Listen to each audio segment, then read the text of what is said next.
Já estamos de volta. Tudo bem, pessoal? Vamos então agora terminar essa nossa aula sobre falência, sobre a fase postulatória da falência, que é o momento em que o credor pede a falência da devedora. Já fazendo aqui um parênteses, né? Já vimos também que há a possibilidade do próprio devedor pedir a sua falência, a autofalência, já fizemos comentários sobre isso. E agora estamos vendo os motivos que legitimam ou que autorizam ao credor pedir a falência da devedora. Já vimos que ele pode, o artigo 94 trata dessa questão, 94 da Lei 11.101, e o credor pode então pedir a falência com base na impontualidade injustificada, se ele for credor de um título executivo superior a 40 salários ou de títulos que somados sejam superiores a 40 salários, esse título for devidamente protestado, ele poderá pedir a falência da devedora. Já vimos também que, com base no inciso 2 do artigo 94, a falência poderá ser requerida com fundamento na execução frustrada. Essa é a hipótese de um credor que move a execução contra o devedor, né? E nessa execução o devedor não paga, não deposita, não nomeia bens à penhora, né? Frustrando a execução. Então essa é a hipótese de execução frustrada que nós estávamos começando a analisar na parte anterior dessa aula.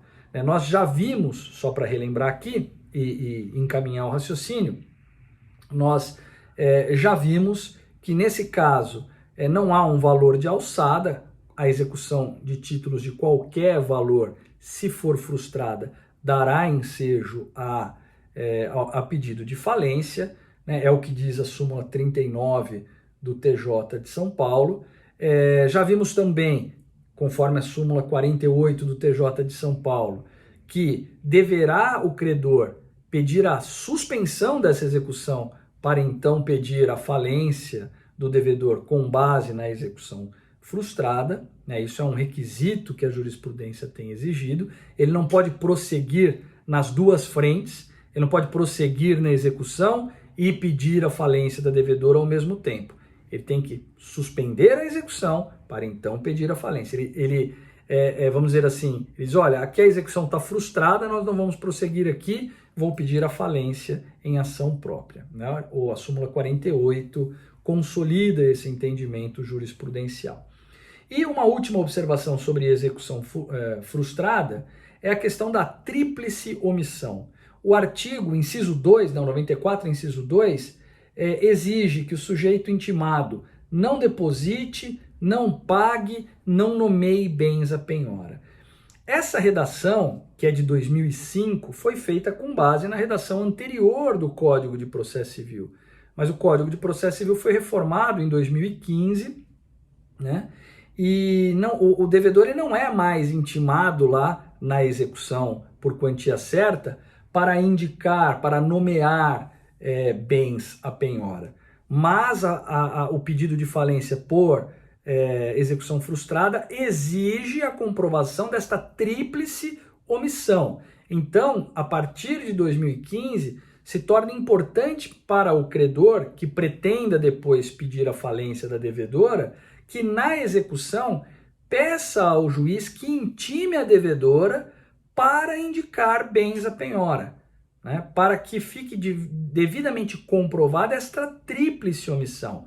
Não paga, não nomeia bens à penhora e não deposita, né? Os juízes eles são muito rigorosos na análise desses requisitos num pedido de falência, na medida em que o processo de falência é um processo extremamente violento e que visa a liquidação de uma atividade empresarial. Portanto, devem estar presentes esses requisitos. Então, atenção, a tríplice omissão deve ser devidamente comprovada. Tá? Prestem atenção com as modificações no Código de Processo Civil que causaram impacto aqui na análise desse pedido de falência. Bom, e o terceiro motivo, né, que fundamenta um pedido de falência são os atos de falência. É o artigo 94, inciso 3, que diz que poderá ser requerida a falência do devedor que pratica qualquer dos seguintes atos, exceto se fizer se fizer parte de plano de recuperação judicial,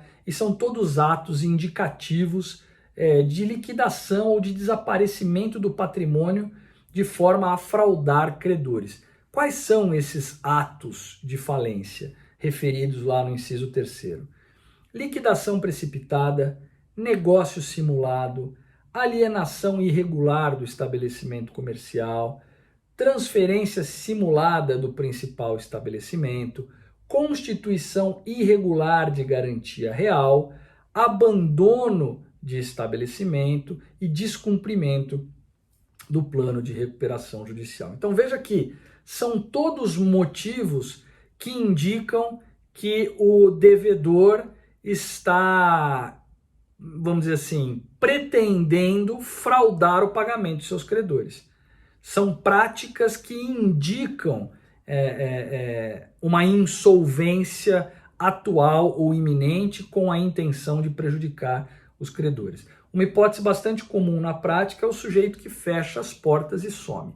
Ele não encerra formalmente as suas atividades, ele simplesmente baixa as portas do seu negócio sem pagar os credores, sem comunicar ninguém, e isso acaba sendo classificado aqui como abandono do estabelecimento ou como um encerramento irregular de suas atividades, classificam-se aqui como atos de falência que motivam o pedido de falência, ok? Bom, presentes esses requisitos, ou um desses requisitos, impontualidade injustificada, falência frustrada ou atos de falência, o credor pode pedir a falência do devedor. E como é que vai ser o procedimento?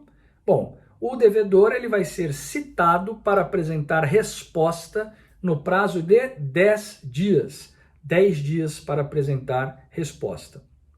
Bom, neste mesmo prazo de 10 dias, além da contestação que poderá ser ajuizada, o devedor também poderá efetuar o chamado depósito elisivo da falência. Esse depósito elisivo constitui o valor da dívida cobrada. Então, olha, está aqui, estou depositando o valor da dívida que motivou o pedido de falência, não da dívida cobrada, porque nós estamos falando de falência, não de cobrança. Esse aqui é o valor do crédito que não teria sido pago. Agora veja, se o devedor citado apenas e tão somente faz o depósito elisivo, isso é considerado reconhecimento jurídico do pedido. Mas se ele contesta e faz o depósito elisivo, esta é uma medida de natureza cautelar para evitar a decretação da quebra.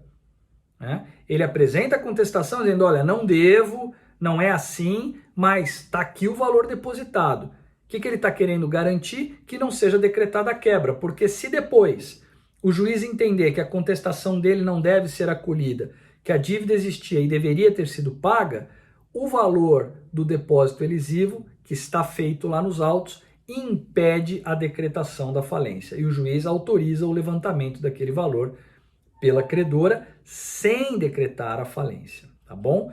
É importante destacar aqui a súmula 40 do Tribunal de Justiça de São Paulo, que diz que o depósito elisivo não afasta a obrigação do exame do pedido de falência para definir quem vai levantar este depósito, quem o levanta. É isso mesmo. Na prática funciona exatamente assim. O devedor, olha, é uma execução, é um pedido de falência com base em pontualidade injustificada, um título de 100 salários. Eu vou lá e deposito os 100 salários e digo, olha, mas eu não devo. Eu não devo por essas razões, tais e quais.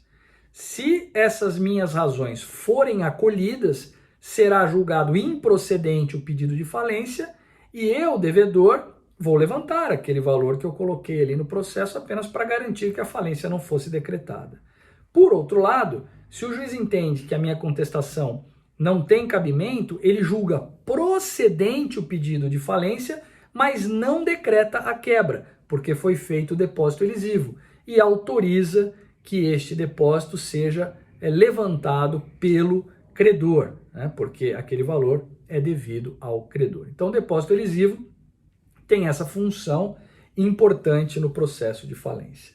Ok? Bom, se não houve depósito elisivo e a minha contestação não foi acolhida, o juiz então julgará procedente o pedido de falência e decretará a quebra, decretará a falência. E no momento em que ele decreta a falência, ele manda lacrar o estabelecimento, vai fazer a liquidação daquela atividade, ele nomeia ali um administrador judicial para auxiliá-lo neste processo de falência, que basicamente consistirá na arrecadação daqueles ativos, na sua avaliação e venda, para pagamento dos credores. Então, terão de ser feitos também trabalhos no sentido de formar a lista de credores, o quadro geral de credores, que serão os destinatários dos pagamentos futuros, ok?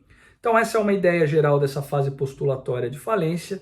Encontro vocês na nossa próxima aula para continuarmos os nossos estudos, ok? Valeu, pessoal, muito obrigado, até a próxima.